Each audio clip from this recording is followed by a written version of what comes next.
Hello and welcome to CrossTalk, where all things are considered. I'm Peter LaBelle. A party divided and without a clear message, Democrats face a fundamental dilemma. Move to the left and reach out to progressives and, in the process, alienate its donor base. Or continue business as usual. Aren't the Democrats tired of losing?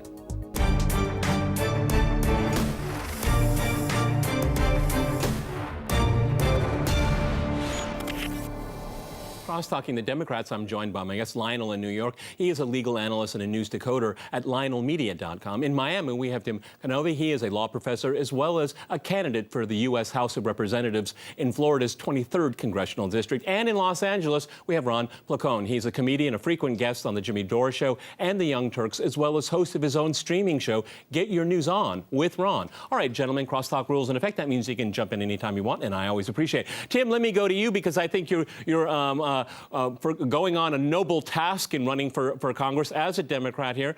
I'd like to start out as as the kind of the Democrat on this program. What is ailing the party the most? We have Dianne Feinstein in California. The party there decided not to back her. That's really quite interesting. But then we have people like Pelosi that will never go away, Schumer who will never go away, and they can't take credit for any kind of policy victory, electoral victory, except for, well, people like to put money in their wallet. Is that really the litmus test of being a good Democrat today? Go ahead, Tim. Well, I'll tell you, I do think that this is what is ailing the party, is there's just too much corporate money and corporate influence in the party. It gets in the way of Democrats legislating effectively when they are in power, and it undercuts their support when they are running for office. So I think the influence of big money, corporate money on the Democratic Party has been insidious. And it seems like the party has two missions, a primary mission and a secondary mission.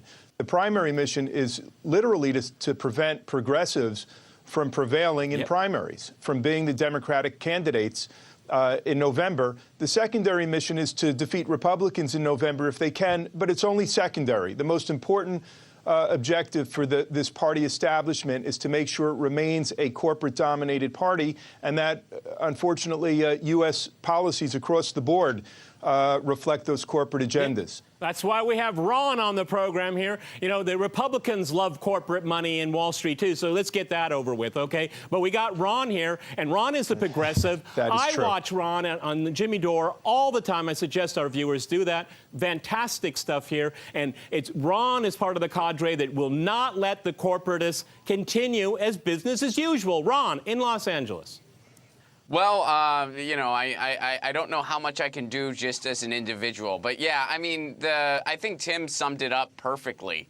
They are driven by their donors, and they use that donor money, and they're influenced by that. And then it kind of infiltrates the way they go about policy. They have this agenda where they have to remain donor-friendly, and they'll do the mental gymnastics necessary to not start talking about the issues people want to hear about because it disrupts their donors, i.e. single-payer health care, i.e. tuition-free college, a jobs program, a Green New Deal. The list goes on and on and on. So with this donor-friendly approach, when people are given a choice between a Republican and a Republican, typically they're just going to go with the Republican. And that's what we've been seeing a lot of. And then when people run on unapologetically progressive platforms, i.e. Lee Carter in Virginia, they win, even when they just ignore the establishment advice, the Democratic establishment advice. And then, using another contemporary example, over in Georgia, you had John Ossoff, who had a very winnable district, had an intense amount of money poured into his campaign, and lost even worse than Hillary Clinton did, because he ran on absolutely nothing and just had a bunch of empty platitudes. So it's kind of obvious that there's a lot of unrest amidst people Yep. and that the status quo that the Democrats have tried out for so long is just not working anymore at all. Well, absolutely. I mean, since 2010, Democrats have lost 1,000 seats across the country. Barack Obama's most endearing legacy, I would say. Lionel, you know, speaking of Barack Obama, you still have this cadre at the top, these elites here. I mean, I don't even see them as Democrats. I just see them as really, it's just living corruption, okay? They're not policy-driven. They don't care about the middle class. As a matter of fact, they abhor the middle class. And they go for everybody else. That's why I'm really sick and tired of this identity politics. They think it's going to work. It doesn't work, okay? It hasn't worked for 8 years for the Democrats, but they won't change. Lionel, also known as Fella on this program. Lionel, go ahead. There are no Democrats. They don't exist. They're breathtakingly incoherent. They're schizoid. I don't know what they stand for. Hillary Clinton was the worst infection, this fetid, feculent contamination of a once noble policy, because there was something called liberalism and progressives. What does she stand for? She's the anti-Trump. And I got news for you. The Republicans don't exist either. This left-right illusion, this paradigm is a joke. So if you think that it's just Democrats, it's not. If you ask anybody running for $25,000 in a new car, what the hell do you stand for? What are you about? They can't tell you. They talk about progressives and liberals. And look at Bernie Sanders before they castrated him and removed his vertebra. It's done. It's finished. It's over. It's a joke. This is theoretical nonsense. All right, this is Ted Baxter media taking over. We are divided into two parties in this country, Trump and anti-Trump. That's it. Okay, well, Tim, you know, running for Congress, I mean, what is the disconnect between the constituents that you want to vote for you and the party that you represent? I mean, is there any overlap here? Because the more I look at the data, what people are actually interested in is just, it's not mentioned in the media, it's not mentioned by party leaders. There's such a disconnect between the two. Go ahead, Tim. Well, you're right. It is like a different conversation. The party elites inside the Beltway, there's one conversation going on. But in the district, in my district and all around the country, average people, the ordinary citizen, has far different concerns than what you hear when you turn on whatever cable show you're going to watch, whether it's MSNBC or Fox, inside the Beltway chatter. You know, folks have the same kind of problems everywhere around this country right now, which is concerns about putting food on the table, paying their bills, their health care bills, sending their kids to college. If you're college kids, it's a concern about your future and where you're going to be even living. You know, 18 to 34-year-olds are still more likely to be living with their folks, with their parents, than on their own. This is it's an unforgiving economy. You know, the official unemployment rate is a real fantasy. And people are really hurting and struggling, and they want candidates and they want parties that are going to speak to their real needs. And that is not happening at the level of the establishment. You know, the Nancy Pelosi's and Chuck Schumer's, they really are beholden to the donor class. People get elected to Congress, and they're told if you want to be on a certain committee, you've got to raise hundreds of thousands of dollars for the party. And the way to raise it is to call these CEOs who could contribute to you to be on a certain committee. And this is a way that government gets captured by those special interests. That sounds like corruption to me. And just to reiterate, let me go to Ron here in Los Angeles. You know, Ron, explain to me, because I really don't get it, why it's like Stockholm syndrome. Why can't they get away from Clinton and her clan, because it seems to me that they're obsessed with this here. I mean, for someone that lost, you know, ran twice, lost in the most embarrassing way to a reality TV show host, okay, but we still keep hearing from her, and her words continue to be echoed. I mean, just go away. Go ahead, Ron. Yeah, you know, I'll be honest, though, this isn't a popular sentiment, but I wanted to buy Hillary Clinton's book That was until I found out it wasn't a choose-your-own-adventure. I thought had they gone that direction with it, it would have been interesting, you know? Like, it would have been like, to blame the DNC, go to page 12. To blame Bernie for the third time, go to page 26, you know? For self-reflection, you got to get a different book. But I think they don't have any interest in doing that, Peter. I think that I think Tim nailed their priorities. Tim's absolutely right. Their first priority is to prevent a progressive takeover of the party, which that's the one thing they're actually good at doing. Their second priority is maybe beating the Republicans. And as Lionel pointed out, which Lionel, you're being like way too subtle here, buddy. You gotta be a little more aggressive. But as Lionel pointed out, the only message they really have is, hey, we're not Trump. Well, their only message is, hey, we're not Trump. And when you give people something, like, you have to give people something to vote for. Right. When the only thing you give people is something to vote against, like, hey, what do you stand for? Well, we're not that other guy.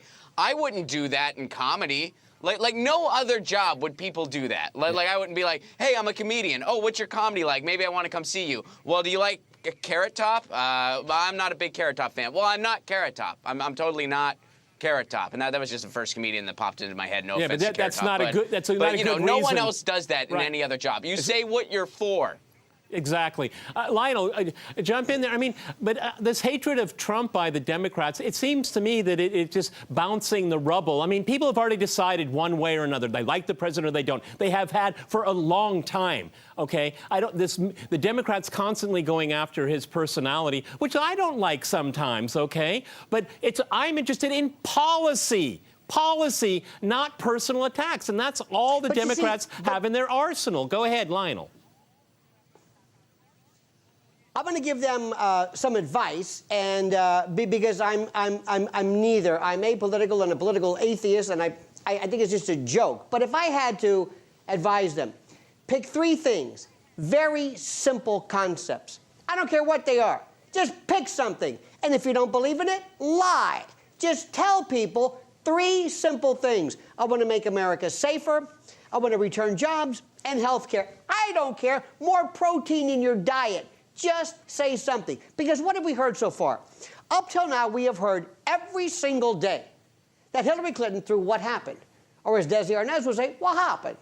She wrote a book, basically is blaming now Russians and Bernie to an extent. And we have spent, with the complicity of and aided and abetted by this Ted Baxter sock puppet media, Lionel, which basically Lionel, answers let me jump to her. in here. I have to go to a hard break, and after that hard break, we'll continue our discussion on the Democrats. Stay with RT.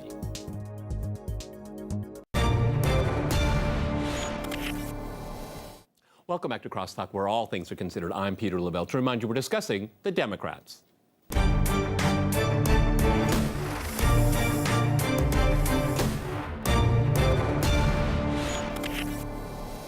Okay, Tim, since I work in media and I have to cover what the media covers, let's talk about Russia, Russia, Russia. I mean, how does that move forward the mainstream Democratic Party? I mean, that's all you hear about. MSNBC is hard to watch for me. It's unwatchable now because that's all you hear about, and I'm not interested in that because no one has showed me any evidence whatsoever, okay? If there's evidence, then let's talk about what it means. But we don't have any evidence. How does this Russia conspiracy story that the media are just so captivated with, how does that move the Democratic Party forward after 8 years of losing seats in huge numbers over the last 8 years? Go ahead, Tim, in Miami. Again, I think the Russia narrative, if there's some evidence there, it would be best if Congress had televised hearings and the American people could learn what actually happened. But I think the whole Russia conspiracy narrative puts things very out of proportion. 90 million Americans didn't vote in the last presidential election. Those are the voters that Democrats have to be trying to re-engage and get them into the political process. And the Russia narrative just is not going to do that. I think it's a failing strategy, first of all.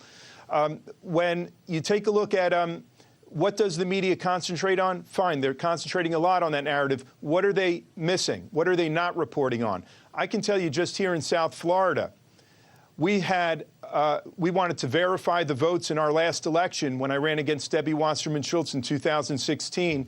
And we had to sue the supervisor of elections of Broward County. While the lawsuit was pending, they destroyed all of the ballots in our election. And the media, not a peep, not a word about it.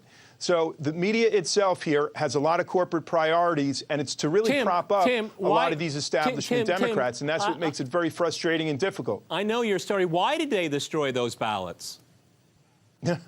They haven't given much of an adequate explanation, and they destroyed those ballots in violation of federal law. And they certified, when they destroyed the ballots, they certified that the ballots were not the subject of a pending lawsuit. And indeed, they were. I had sued the supervisor of elections to try to see these ballots.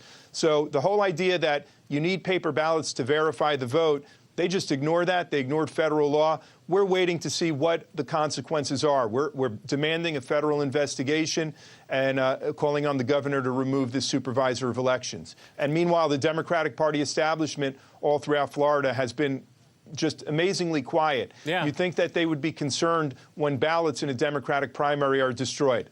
Okay, well, let me go to Ron. I suppose it was some Russian bot that ordered the destruction of those ballots. I mean, given the media environment we live in, that's a logical assumption to make. Go ahead, Ron. Well, I had no idea that 13 Twitter trolls were so effective. And ever since I learned that, I have been on Craigslist trying to hire a handful of folks to get me a Netflix special.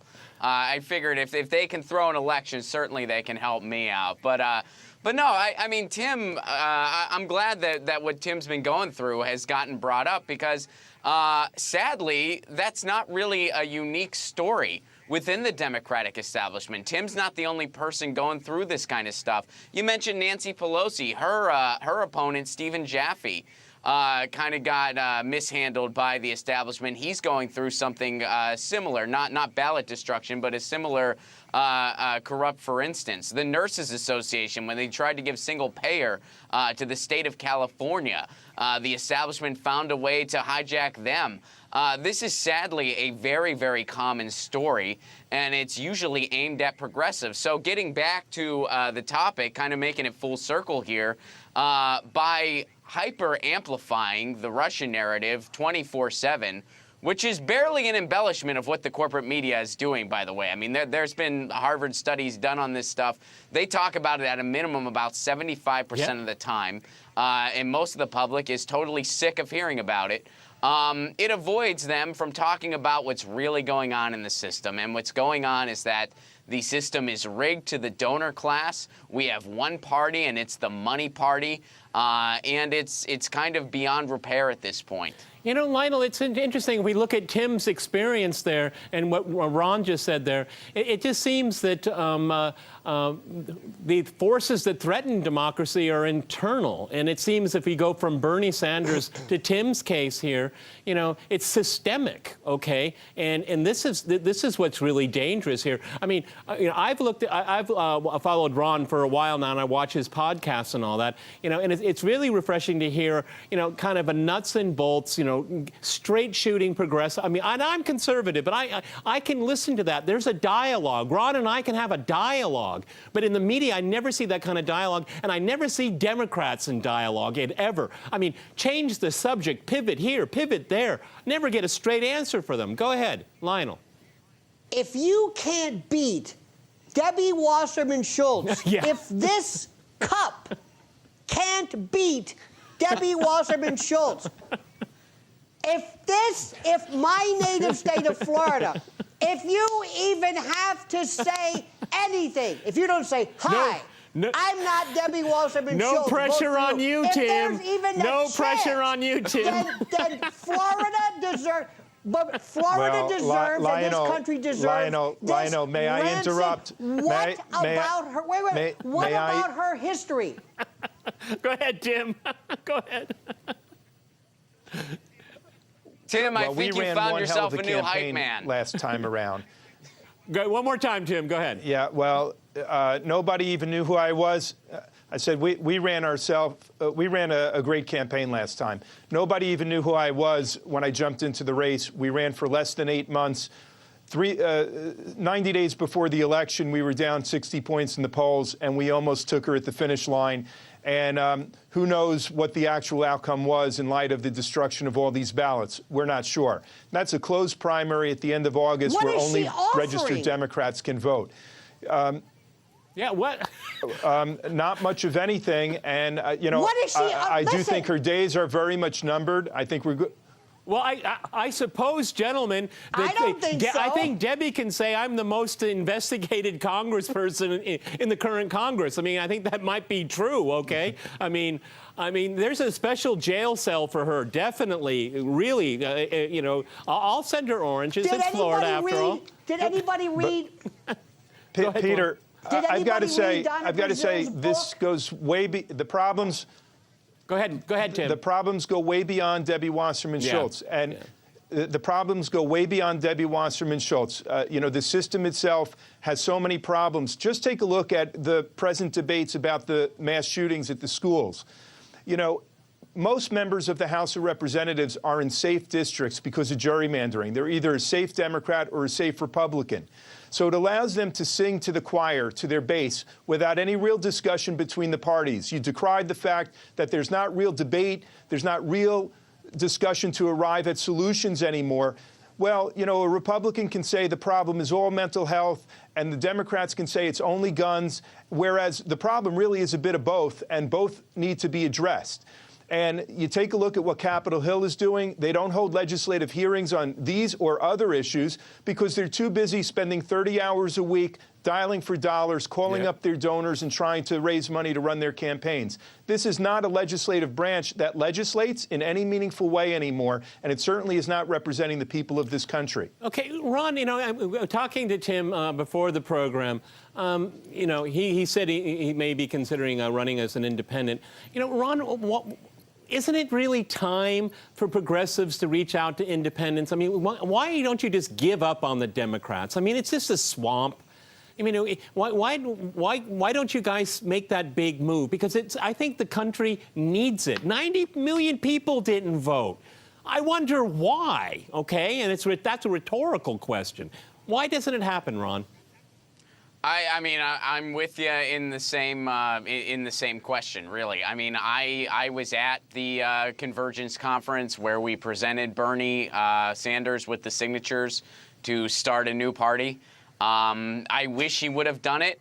But, you know, you run into questions of ballot access and stuff like that and just the whole restructuring of a party. So I understand there's some complications. I understand how some people are choosing Dem Enter as opposed to Dem Exit. However, you have to look at all the kind of roadblocks in our path, everything from, you know, gerrymandering to superdelegates, et cetera, and you kind of think there's a lot of us. There's a lot of us that kind of want the same things, that kind of have some very big principles in common. And if we all kind of somehow could mobilize, we would be a real great political force to be reckoned with. And, you know, hijacking the Democratic Party is a very long road. It's not impossible. Starting a new viable party, also long road, but not impossible.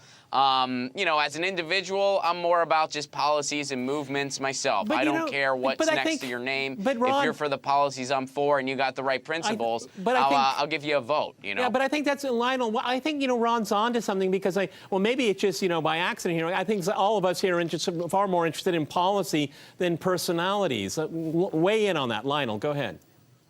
I'm listening to this with all due respect. This is the most insipid, unexciting message. There's too much corporate money, and I came in the last minute. Do you know how Trump won? He beat everyone. He came out like a bull in a china shop. Because he had a message, Lionel. I'm neck. agreeing with you, Lionel. He had a message. Because he had a message. He had a and message. He had personality. He had personality, and he didn't think that just this rehashing, this insipid, vapid dribble. He had a message that the system was rigged. People. Yeah, the system was rigged, but you can't. Okay, Lionel, I agree with you in many ways, but you can't govern that way. That's the problem. That's what I'm getting at here. Okay, you can get elected that way, but it's difficult to govern. Yeah, you can. Well, you can. The jury's still out on that. Well, you know what? He's in and she's not. So he did something right. But let me tell you something. All right, There's this Lionel, kind of I gotta elitist jump attitude in here. that the We've Democrats have. run out of We're- time. Fascinating discussion, Hard guys. break, Many hard thanks to my guests in New York, Miami, and in Los Angeles. And thanks to our viewers for watching us here at RT. See you next time. And remember, crosstalk rules.